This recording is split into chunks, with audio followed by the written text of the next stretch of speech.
Love him or hate him, Nick Fuentes has some really good points to make in today's clip of him on the Tucker Carlson show, where Tucker asks him why he thinks people aren't getting married anymore. And again, love him or hate him, I'm not necessarily the biggest fan. He's quite controversial, as we know, but he's pretty on point with what he's saying as to why people, at least in America, we're not getting married anymore. So let's go and dive in. But really quickly, if you're new to me, my name is Jennifer Zero. I share my unpopular opinion. As you can tell, if I'm even reacting to a video about Nick Fuentes, I might tell you something over here on YouTube. So if you're interested in content like that, give me a subscribe, hit the thumbs up button before I press play. And did you do it? Okay, great. Let's go and dive in. Why aren't people married? Well, I mean, honestly, it's the women. The women are extremely liberal. No one talks about that. They're increasingly they do, especially after the last election. There's a 45-point difference. Wow. Wow. It doesn't tell you what's going on in our country right now. We're just having this huge, we all know that we're having a huge divide, but I don't think a lot of people, especially women who are single, wondering why they can't find a man. We have this huge divide between men and women, and a lot of it is based on beliefs. Women are extremely liberal now, and men more and more are either already conservative or they're going in a conservative direction. So that's not talked about enough. And I love that he just comes out right away and says, it's the women, right? And any woman watching this is probably going to argue till she's blue in the face or disagree with what he has to say.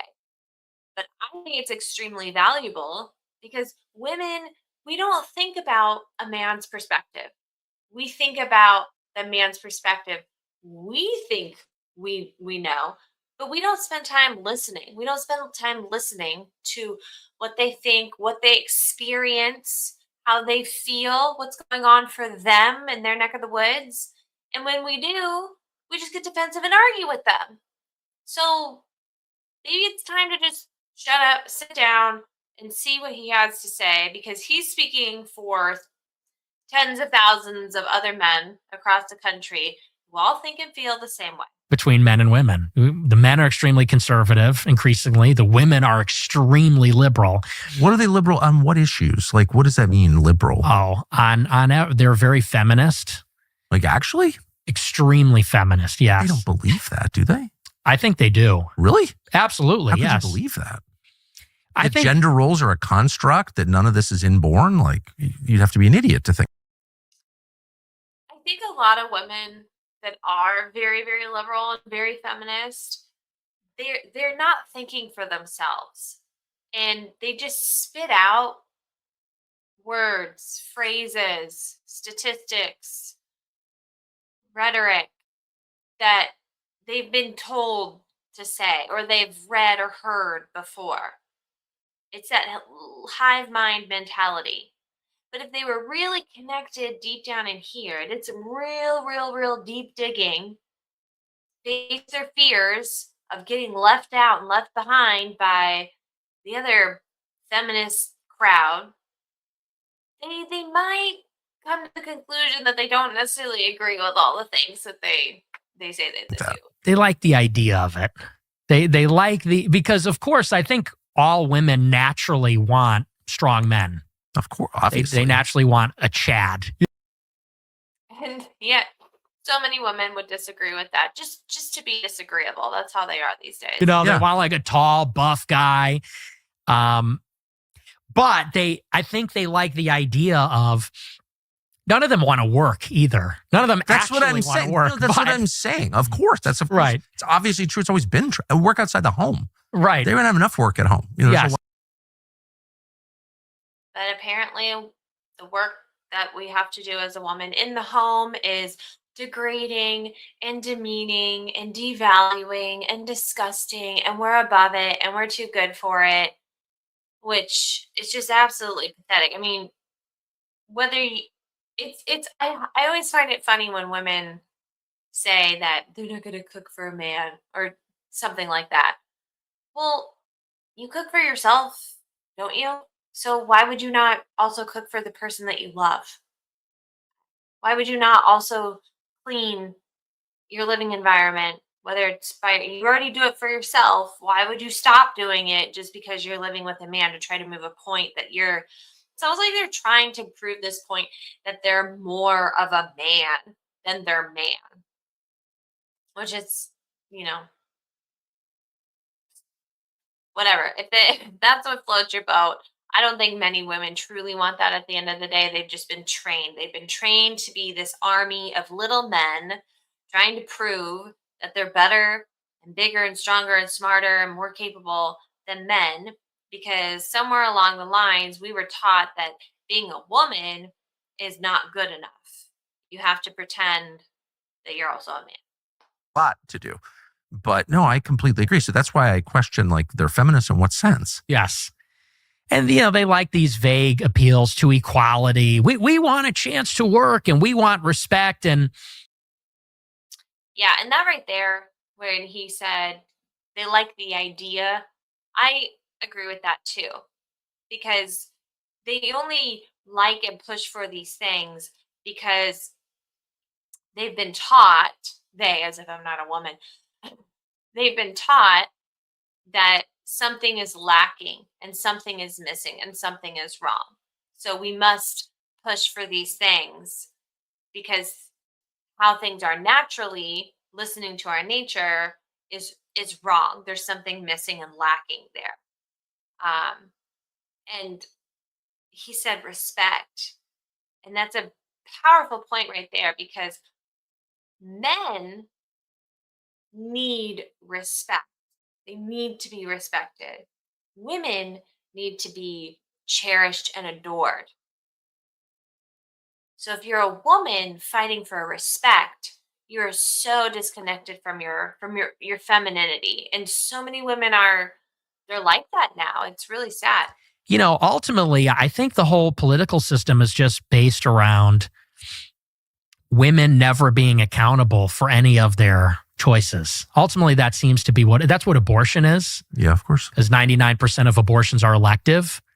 So they say it's an unplanned pregnancy. You had sex out of wedlock with someone you didn't intend to have kids with. So now we have to kill the kids in the womb. Exactly. And, these no-fault divorce laws. These women get married to guys maybe they never intend to stay with. And then when they're out, they're done. And want child support and they want half the stuff. And I think a lot. It's such disgusting behavior. And I don't sit here and act like I'm perfect or have a perfect past. I myself definitely was indoctrinated by this agenda growing up. I watched, I born in the 90s. I watched all the things. I listened to all the things. I followed all of the things, right? I'm not some squeaky clean Amish girl who never never followed some of this feminist agenda. I was taught that I needed to focus on my career, and you grow up with this culture that everybody wants to be Samantha from Sex and the City, and you're free and independent and take your time and you don't need a man. And I look back now and I just see how so much of it is just brainwashing, honestly. Um, so I'm not sitting here completely just judging, but I see through all of it now, and I wish more women would wake up because it's true. So much of what we fight for or argue about, like abortion, is not holding women accountable for the decisions that they made. And of course, everyone likes to argue about well, what if she was S S8, if she was raped? I don't know if I can say that on YouTube yet. I know you couldn't for a while. And the percent, like he's saying, 99% of abortions are elective. The percentage of abortions that happen because of something like that is very, very, very, very, very, very low. Most abortions happen because I had sex with somebody that I don't want to have a kid with. I'm too young to have a kid. I'm not ready to have a kid. I don't like him. Da, da, da, da, da, da, da. Like, w- we're literally saying it's okay to end life because of frivolous decisions and frivolous mistakes that women make. That's just one example. But, anyways, I think he's spot on. So much of um, politics now is just not holding women accountable. Women want the what they see as a reward for acting like a man and living like a man, but they don't want the responsibility or the accountability that comes with that. A lot of men are looking at women and they're very liberal. They're overweight.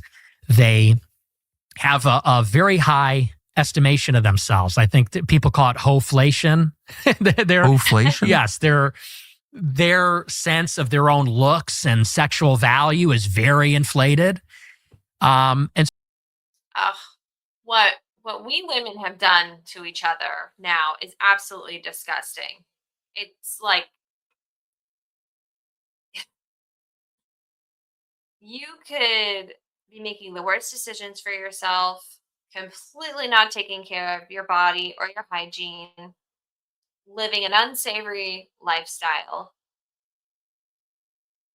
doing the doing the most or the worst with your career, and all of your girlfriends, including your very best friend, the one who should be honest with you, who should be able to like tell you the truth, won't. You go, girl. That's right. You should be accepted for who you are. You're beautiful even at your ugliest. If he can't accept you at your worst, he can't accept you at your best. You can wear whatever you want. You don't need to work out. You didn't need to do that. Yeah, F it.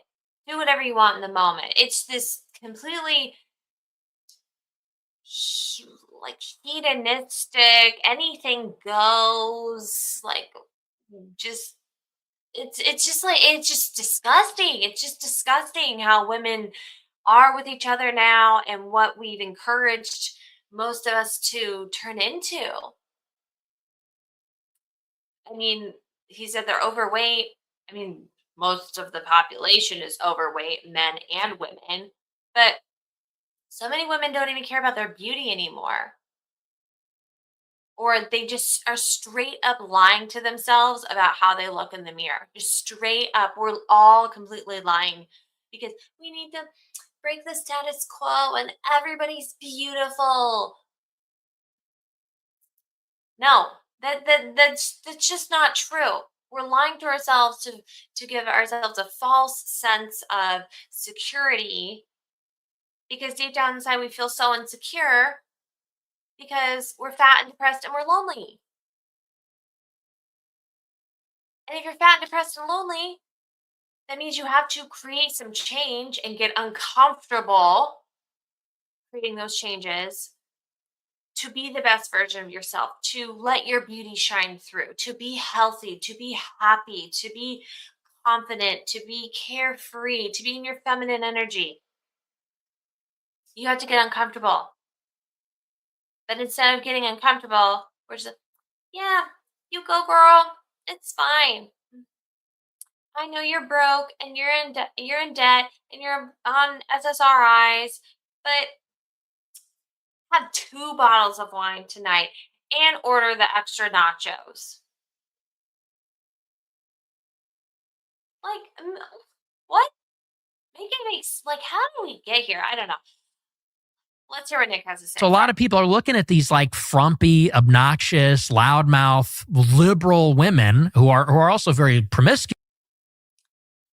I had to cut him off again. Loudmouth, promiscuous. The behavior of women now in general is so unfeminine. Like, how is that? Why is that attractive to a man whatsoever? Women used to have a certain standard that they held themselves to, a certain societal standard. And standard was you didn't show off too much skin. When you were in public, you acted a certain way. You wanted to be poised. You wanted to be elegant. You wanted to be soft. You wanted to be respectful. You wanted to be polite. You wanted to look well kept. You wanted to speak a certain way. All of these things completely gone now, just out the window. US and saying this is not actually appealing at all. And I don't want to start a family with a person Sounds like awful. this. Yeah, it is. But if you believe in the patriarchy, as I fervently do, because it's just reality, we didn't choose the system. We were born into a system that is part of nature, can't get out of it. So if you believe that that's true, which it is, then you think that men should lead. And if it's going to be better, men should make it better because that's their job. Right. So you don't want to give them a pass, do you? It'd be like all the girls suck. So I don't even blame it on the women because I think that it's the incentive structures. Women are allowed to do this by the legal system, by kind of social norms. Technology is a big part of it. The attention that is available to women. Women go on Instagram and they get attention from thousands of men. So it's the incentives. But I would say that, because I hear this all the time, people say, well, the men need to step up and be better and lead the women. Easier said than done. of course, I agree with that. They're at war with the system, and not even just the system, but also society. They're at war with the system. They're at war with society, and women who are unwilling to be led. Because let's say you find one of these so-called good girls who's Christian and traditional, but through osmosis, wherever you go, she's going to be in society. She's going to be on TikTok. She's going to be on Instagram. She's going to be talking to other women. And maybe she's one way when you meet and get married, but 10 years down the road, 15 years, 20 years down the road, people change. And I think that women, as kind of the ultimate conformists, the ultimate enforcers of like social norms, I think eventually the pressure from society kind of gets to them. And a lot of them will go in a Depends what different kind of direction. husbands they have. I mean, if there's real leadership at home, I don't know a single happily married woman who's liberal. Not one. I know a lot of married women. I mean, I'm 56. All the women I know are married. Mm-hmm. And every happily married woman is non-liberal. Mm-hmm. I can't even imagine. There's no category for happily married, middle-aged liberal woman. There isn't, never been one. Right. So like maybe the job is to, make a girl happy and like all this nonsense ends. Yeah, I don't know. I think that could be a bottomless pit too, because the one critique I have of the men is, and you're right about this, they enable this behavior. What? Yes, 100%. Yeah, we wouldn't have gotten to this point if men hadn't allowed it to happen. So there is some level of accountability that needs to be held by men. That's for sure. It's epidemic of simps who, and especially with Christians, I've noticed this. This is why Andrew Tate has so much appeal, and the Christians are kind of losing this conversation. Andrew Tate's a Muslim polygamist who is very chauvinistic, and you could even argue it as someone who has ran an OnlyFans site himself, like is not an observer, let's say, of Christian sexual morality. No. But men are going with him because he's putting women in their place. He's talking about patriarchy and women's place in a society like that. Whereas Christian men, Catholics, Protestants alike, are both kind of tone policing the men. And they worship their wives. They worship the women, put them on a pedestal. And they kind of get bossed around. They get henpecked by the women. I think we're required to love our wives.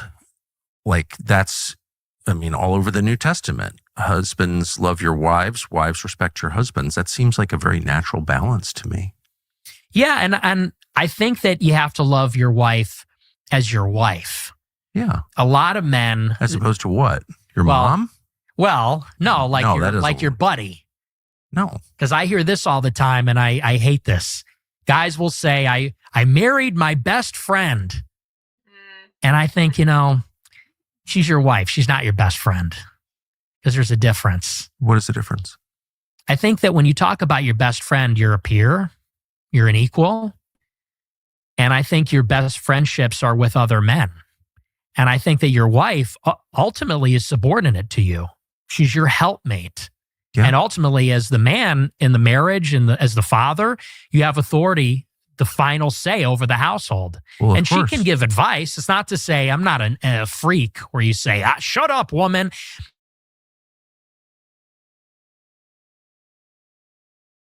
Of course, discuss. Of course. Tucker says, of course, as if this is how most marriages are run these days. I don't think this is how most marriages or relationships are run these days. I mean, maybe in a certain part of America, but like Nick is saying, not even with the conservative Christian community do you see this. And I would agree. I have recently started going back to church and diving into my Christian faith. And at least the women that I know that and have known for a long time that are followers of Christ, and not they don't just say that they're actually active in church, active in different groups, things like that. They're all pretty feminist too. They don't believe in this anymore. They're like a lot of Christians, they cherry pick what they want from the belief system. So, I understand the demographic Tucker is involved in, but man, I don't think that's how a lot of marriages are anymore. I think most marriages, the man has stepped into a beta role. He just tries to please his wife, and his wife wears the pants, and he keeps his mouth shut. Or he doesn't keep his mouth shut, and there's a lot of discord in that household because that woman she's bossy, she's independent, she's wants to be in control. There's this big fight for women to feel like they're in control, rather than understanding the symbiotic balance between somebody who's in the leadership role, the head of the household, and then somebody who is the helpmate, right? It's just like a team, right? You have, or a business. You have a person who's at the top, who's the CEO, you have the president, and you have the vice president. You have these different roles for a reason. It doesn't work if both people are trying to lead or lead the same arenas, at least. But women think that there's something wrong with them being women, or them being subordinate, or them being the leaders of the home, them being the leaders of the manager of the home, or the man having the final say, as if we're not good enough unless we're in the man's role. And I think it was Suzanne Benker, if I'm saying her name correctly, who said this, and I absolutely agree. Men and women are equal in value. We're equal in value. We don't need to have this fight to be men. We don't need to have this fight to be men. We can learn to accept and understand that we are equal in value, but very different in our roles and what we bring to the table. And that should be good enough. Anyways, let's continue. Of course. But God set up this kind of amazing system where men are physically stronger. Mm-hmm. So, of course, you could make your wife do whatever you wanted. You're bigger than she is. Right. But he also instilled in men this desire to please your wife. That's a very natural thing. You want your wife to be happy. Absolutely. And the whole happy wife, happy life thing is completely real. It's like you can't get away from it. It's not like all of these things. It's not a choice. It's the biological reality that you live with, that you were born with. Like you want your wife to be happy. And if she's unhappy, you're unhappy to a much greater extent than vice versa. Right? Yeah. I think men care about their wives being happy much more than wives care about their husbands being happy. Yes. I have noticed. And that's compensation for their lack of physical power. That's my view of it. And that's why it is this kind of perfect balance, but somebody needs to be the final decision maker. I completely agree. And when you give up that, when you abrogate that, there's no respect, there's unhappiness, and then there's infidelity. Right. Well, that's the ingredient that's missing. The way I would put it very succinctly is men right now are the responsible party, but have no authority. And that doesn't work. No, it doesn't. You know, if the buck stops with you and you're to blame and you're the responsible one, then you also need to be able to have the final say and call the shots. And one without the other doesn't work. And I think think that's really smart and absolutely right. I just noticed this, that men who stay unmarried for too long become like kind of fragile. There's something about the give and take. There's something about living with, in fact, I think it's the key to life, someone you don't fully understand that broadens you, that keeps you always thinking, that makes you wiser, more patient, more thoughtful, more self-aware, and more flexible. See, and it's beautiful that Tucker is bringing this up because he has such a love for the nature of how all of this works and what marriage is and being with somebody you don't understand and how it strengthens you and makes you grow. Where women, I think, on the other hand, and I mean, I think we see this with the divorce rate, they see it as something that just causes them inner turmoil that they don't want to deal with. They don't want to grow. Or they think that they're the only ones growing because they're judging the man by not growing and changing in the ways they want them to and how fast they want them to, right?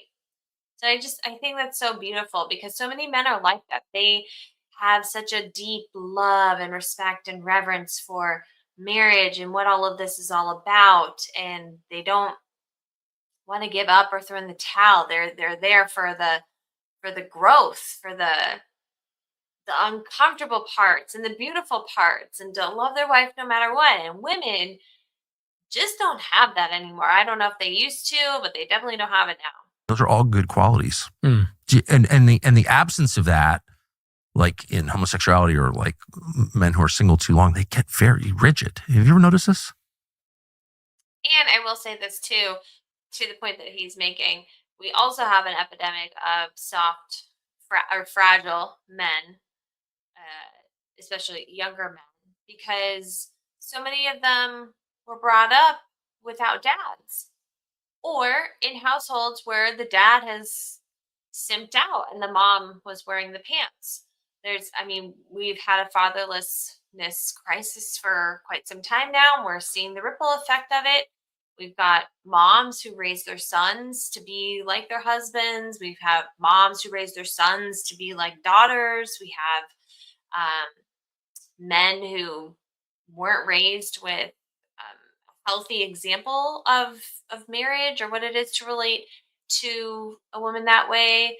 We've got moms who babied their sons, aunties who just the feminization of men has been going on for a while now. So you have these soft, fragile men, which, it's just going to perpetuate the cycle of not having strong leadership in the home and bowing down and kissing a woman's feet.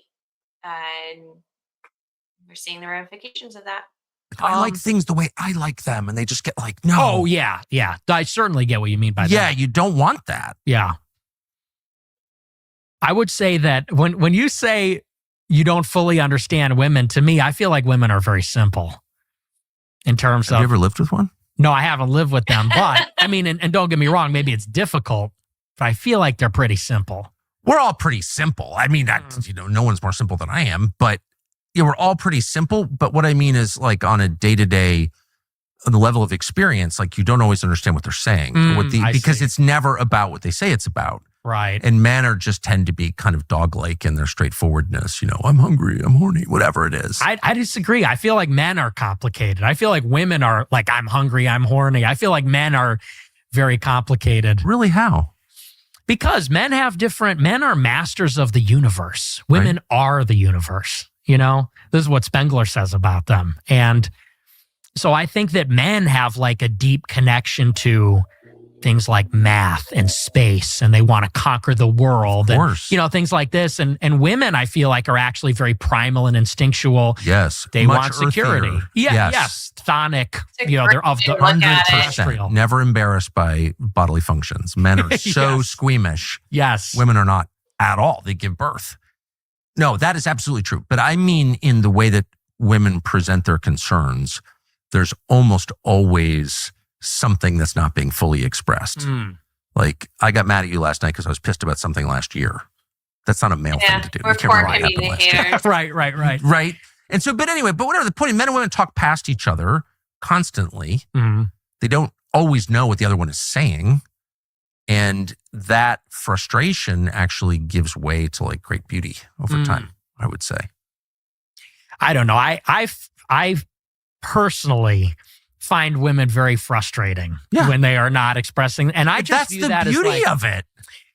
I see the way I look at it is like when you look at your favorite TV shows, right? The Sopranos, Breaking Bad, it's like the wife is the villain because it's like the main character, if the wife could just get out of the way, would be running the show. And that's kind of how I feel like Ayn Rand, I agree with her about this. She said that the wife's role is like hero worship. The guy is the hero. The guy is supposed to be the entrepreneur, the conqueror, whatever. And the woman is really supposed to support the man's goals and be in his world. And that's the last thing successful men need is more power worship, more hero worship, more, you're so great. When you get that at work, you don't want that at home. You become an unbearable asshole. And then you fall prey to what destroys every successful man, which is hubris. Like you mistake yourself for God. You need someone who's not interested in what you do at all, only interested in you. And that's how you become balanced and wise. That's how you know your own limits. Because the ass kissing is what kills you. It's not, you had someone come to murder you at home. It doesn't seem to have affected you that much. And if I were married, dude, she would never let me hear the end of it. Well, that's probably true. But that's not what destroys men. It's not adversity that destroys men. It's comfort and flattery that destroys men. Right? That's what happened to King David. It's what happens to them all. Yeah. You're so great. You can never go wrong.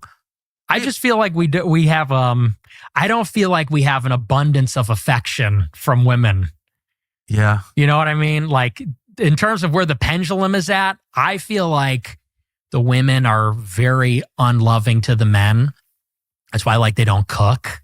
Because that's like the best way to express a love for a man. I said this on my show the other night. I'm like, the most beautiful words a woman could say is like, I made you dinner. I made you cookies. Yeah. Because that is like an act of love. And I think that, speaking as maybe from a different generation, the way that men feel now is like, women are not really providing too much. They expect so much from the men. They want the man to be rich and provide. Yeah. They want the man to be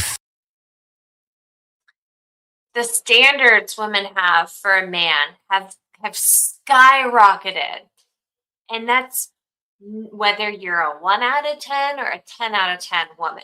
Your standards, most women's standards are sky freaking high. It's absurd. It's like women don't know how to look at men. They want equality, right? They want to be equal. But they can't look at men on an equivalent level. Like, I'm an average girl, but I can't look at an average guy like he would be good enough for me. And they don't look at men like they're human, if that makes sense. They look at men like they're just this other creature who needs to be perfect all the time and working hard all of the time and fixing things all of the time. And if there's one single chest hair out of place on him that I don't like and it's too long or too curly, He's out. He's disgusting. He's a pig. He gives me the ick. Ugh. It's absurd.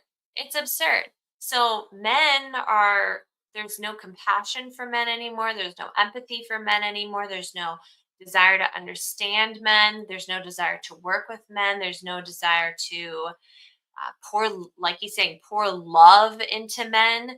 I think that's why so many women also say they don't want to cook or they won't cook, is because they know how important that can be to a man. And they are looking for that piece of power, something they can hold over him, something they're in control of, something to say, you haven't done enough for me yet. You're not good enough for me yet. So I'm only going to give you an ounce of my love. It's so sad. It's heartbreaking. It's disgusting. I mean, no one's thinking about the ramifications this is going to have on society. They're just thinking about, well, am I looking good enough for all of my feminist girlfriends who will be single, sad, and alone and living in a house full of cats when they're 50? Because I need to look good enough for them, because that's also going to be me, and I don't want to be alone, and we need to go have our girls' vacations together instead of building a life and a legacy with a man who truly cares for us and loves us. It's really, really sad. Fit and a real leader and a real man. They also want to split the chores with the man. They want the man to do half the laundry and half the dishes and things like that. And it's like, so what do you do all day? You're on TikTok? Well, and most of the women who want this, they argue, well, I also have to go to work. A lot of women, you don't have to go to work. And that's a conversation for another time. You don't have to go to work. A lot of men would be happy for you to stay at home, for you to not work. Unless you're so absolutely in love with what you do, like it is just, you know, you're a designer, you're an artist, you're a doctor, or whatever, something that it's your passion, you live for it, you really love it, you really enjoy it. But that's not most women. And most women, I bet you guys could figure out a way for you to stay at home. But that means you would have to prove your value at home. And because you have a chip on your shoulder and a chip in your brain that is saying, that's degrading, I'm better than that, you won't do it. And so your man's miserable because he's not getting what he needs from you. And you're miserable because you're not living from your femininity. You're not living from your cycle. You're not doing anything from your heart, what you love. You're working yourself on the way a man should and a man would. So you're always stressed out. Plus you got all the stuff you have to do at home. I don't know. I don't think that this is necessarily where we should be today. I don't think it's making anybody happy. Maybe it might behoove us to, you know, listen to nature, as Tucker's saying. Just some You're food. like doom scrolling and eating Cheetos. Like what actually are you providing in the relationship? So I just feel like in terms of the deficit, it's like women are very emboldened. They're too, I think, assertive, always giving their opinions, always critiquing, always, I think that they're very bold right now. And and sarcastic. I think that's a big reason why they're not very attractive. I get it. Very All I would unattractive. say is that in a happy marriage, all of that goes away. There's no arguing about who does what. People fall seamlessly into the roles they were born into. They acknowledge those, are not insecure about it at all. They express love in a whole bunch of different ways by serving each other. It's like super easy. And all of that obnoxious, entitled, you don't make enough money, all that crap just disappears. Mm-hmm. It can disappear, but in a lot of marriages, it doesn't disappear. Again, I think Tucker kind of lives in this nice little cozy bubble, and this is not how most of the marriages in America are right now. Don't think most of them identify as happy, which is unfortunate. Hopefully, we can all start to shift our mind, shift our body, shift our relationship with who and what we should be in life, and kind of come back to this traditional uh, role that each of us has. And yes, men are part of the problem, but women, we need to listen. We need to we need to start admitting to ourselves that we truly don't want this responsibility on our shoulders of living like someone and something that we're not. Do you agree with me? I want to hear from you in the comments below what you thought about this conversation. Do you think it's a load of crap? Do you completely agree? Tell us below. Again, my name is Jennifer Cicero. If you enjoyed this, hit subscribe so I can share more content like this. And I will see you next time. Take care.